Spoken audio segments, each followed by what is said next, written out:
Fine, let's move forward.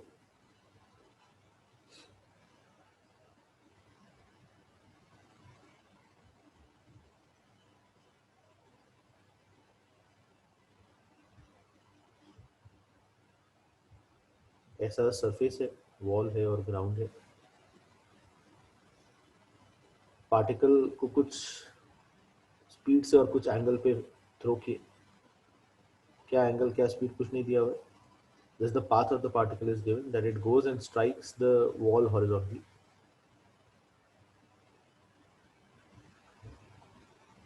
Okay, and then comes back to the ground, bounces on the ground, and then reaches the initial position. ये path दिया हुआ है। से कैसे आया तो Yeah. Coefficient of restitution E का value निकालना है। कैसे निकालेंगे, सॉल्व कर लो प्लीज। हां सो हाफ था इसमें। कैसे सॉल्व करेंगे, ये solve.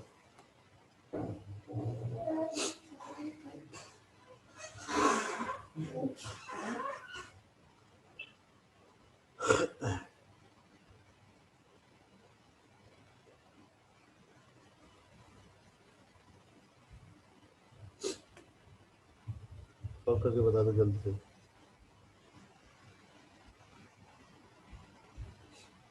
It strikes perpendicularly on the wall and rebounds. Strikes on the ground, bounces. हर जगह कोएफिशिएंट ऑफ रेस्टिट्यूशन E है।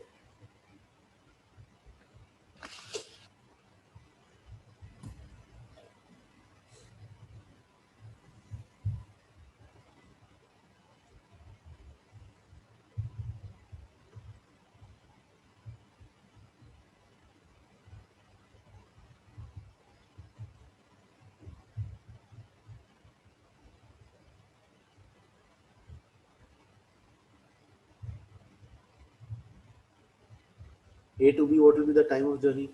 सॉल्व कर लो, दो मिनट ले लो, सॉल्व करके जल्दी ट्राई करो। पहले ट्राई करो और फिर डिस्कस करो।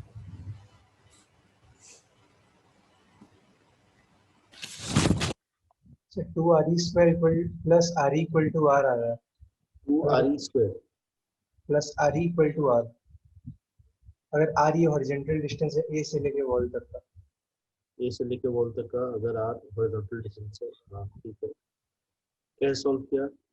तो रेंज E टाइम्स हो जाता है, तो ये सेमी रेंज है तो E टाइम्स हो।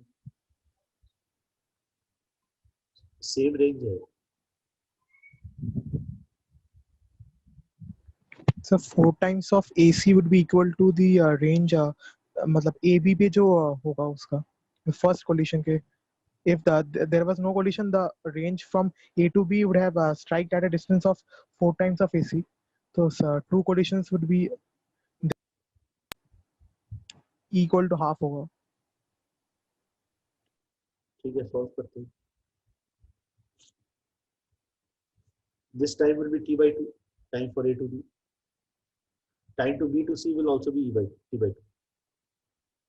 Why? Because the time of flight only depends upon the vertical velocity, and vertical velocity will not change because of collision. यहाँ पे अगर V से स्ट्राइक किया तो EV से बाउंस करेगा। देखो समझ में आ रहा है? If it strikes over here with a velocity Vx, then it will rebound with EVx. Okay. So if it rebounds with EVx in that much time, it will go how much horizontal distance can it be? कितना horizontal distance जाएगा? मैं assume कर रहा हूँ कि particle का initial velocity Vx और Vy ऐसा था, ठीक है ना? तो वो हाईएस्ट पॉइंट पे Vx से कोलाइड करेगा, बिकॉज Vy तो जीरो हो जाएगा, और फिर Evx से रिबाउंड करेगा, और ये वाला रेंज, ये वाला डिस्टेंस इसका कितना हो जाएगा? This distance can be written as E into R2, ठीक है ना? E into R, अगर ये टोटल डिस्टेंस R है, R का एक्सप्रेशन क्या लिख सकते हैं आप? Vx into T/2। देखो ये समझ में आ रहा है कि R is Vx into T/2, where T is what? T is 2Vy by G. So R/2 is ER/2 plus E ये वाला एक्सप्रेशन समझ में आ रहा है? Vx into Vy by G हो गया R का वैल्यू, ठीक है? और ये वाला लेंस को अगर मैं D1 और D2 अज्यूम कर लेता हूँ, तो d2 का एक्सप्रेशन क्या आ जाएगा? d2 का एक्सप्रेशन आ जाएगा EVx into t/2, ठीक है। तो this is EVx into Vy/g. T is 2Vy/g होता है, तो t/2 हो जाएगा तुम्हारा Vy/g, वही यूज कर रहा हूँ। और रेंज का एक्सप्रेशन यूज कर रहा हूँ Vx into t, ये दोनों एक्सप्रेशन यूज करने की कोशिश कर रहा हूँ, ठीक है ना। These are the expression that we are trying to use. Total range होता है Vx into t, तो ये जो हाफ रेंज है A से B में, तो हाफ रेंज कवर किया, ये हाईएस्ट पॉइंट का प्रोजेक्ट है, it is Vx into Vy/g।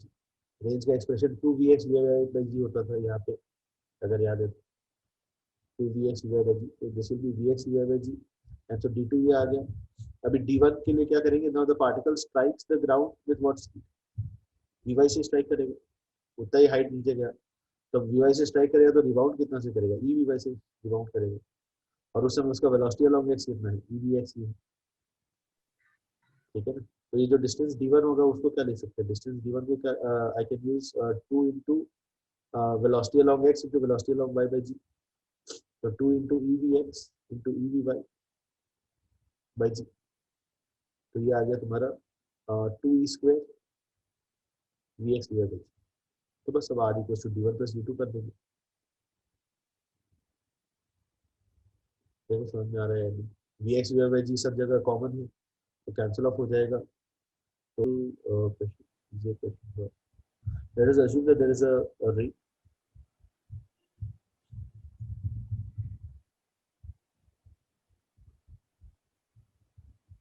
and there's a particle or a ring like ऐसा बांधा हुआ है,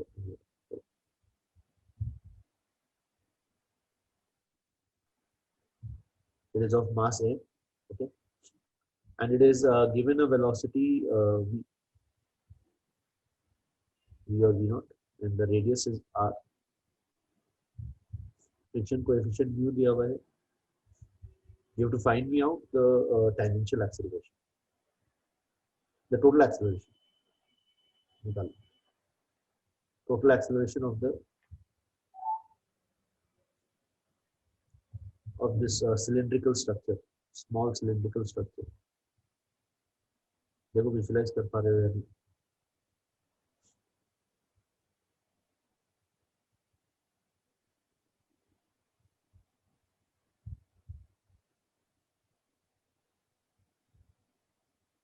As it starts sliding on the ring.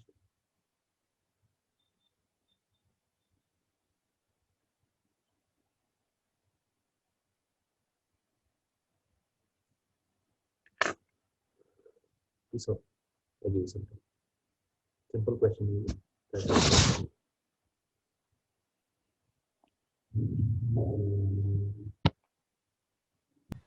Sorry, क्या बोले? Under root of V square by r whole square plus mu g also. नहीं,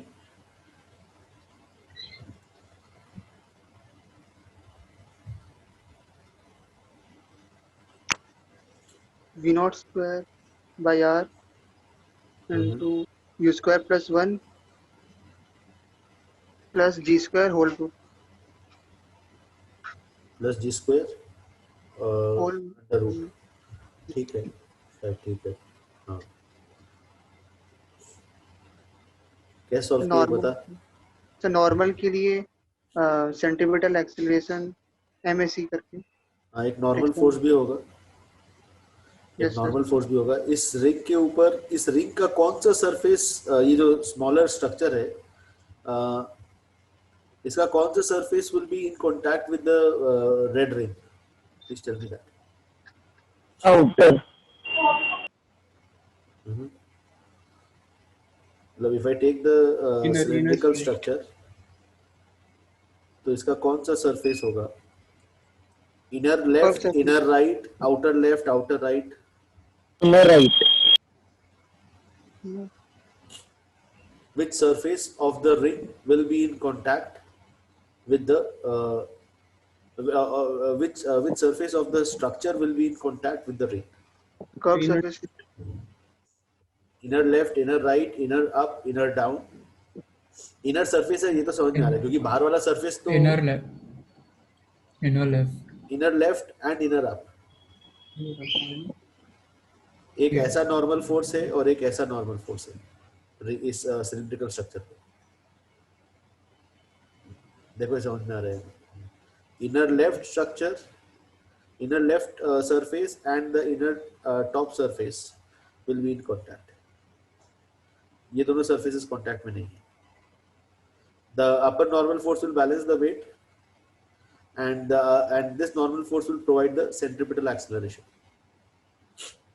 And so there will be friction forces. How many friction forces? एक ऊपर वाला surface पे friction force आएगा और एक इस वाले surface पे friction force आएगा। देखो समझ में आ रहा है,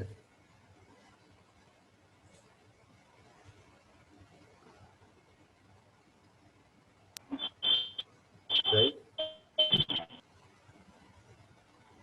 Yes, sir. तो n1 is equals to mg, n2 is equals to mv naught square by r, और फ्रिक्शन जो होगा वो होगा under root of mu into N होता है फ्रिक्शन का value, right? So mu into root over of n1 square plus n2 square.